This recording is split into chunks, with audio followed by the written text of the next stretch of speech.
نواب زادہ، رنگ گورا، قد درمیانہ، چہرہ لمبوترا، بدن پر شلوار قمیص اور اوپر شیروانی، سر پر قدیم ترکی ٹوپی اور ہاتھ میں حقے کی نئے۔ حضرت نواب زادے ہیں، سیاستدان ہیں اور شاعر بھی۔ سیاست حضرت کا قدیم اور مسلسل مشغلہ ہے، باقی سب کام جز وقتی ہیں، حتیٰ کہ کھانے پینے سونے اور شعر موزوں کرنے کے جملہ افعال بھی جز وقتی مشاغل میں آتے ہیں۔ لوگ سیاست کو روزگار سمجھ کر کرتے ہیں اور پھر خوب پیسہ بٹورتے ہیں۔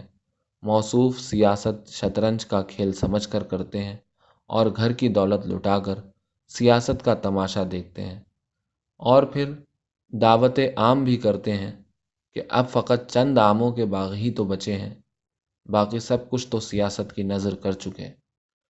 اب آپ اتنی تمہید کے بعد بھی موصوف کی شخصیت کو نہ پہنچ سکیں تو اس میں نواب زادہ نصر اللہ خان کا تو کوئی قصور نہیں۔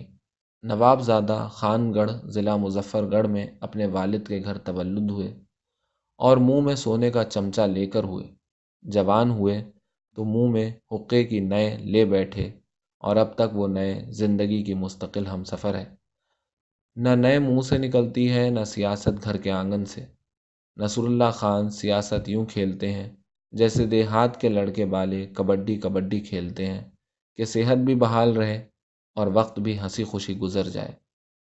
نواب زادہ سیاسی کبڈی ٹیم کے دائمی کھلاڑی ہیں، جن کے ایک اشارے پر مختلف رنگ و نسل سے تعلق رکھنے والے سیاستدان چشم زدن میں ایک مرکز پر جمع ہو جاتے ہیں اور سرکار کی ڈنڈا ڈولی شروع کر دیتے ہیں، تاوقتے کے ارباب سرکار ہتھیار نہ پھینک دیں اور نواب زادے سے آ ملیں، تاکہ حزب اختلاف کا چلن جاری رہے اور نواب زادے کی حقے کی نئے سے گڑ گڑاہٹ کی آواز بلند ہوتی رہے اور آنے والی سرکار گڑ گڑاتی رہے۔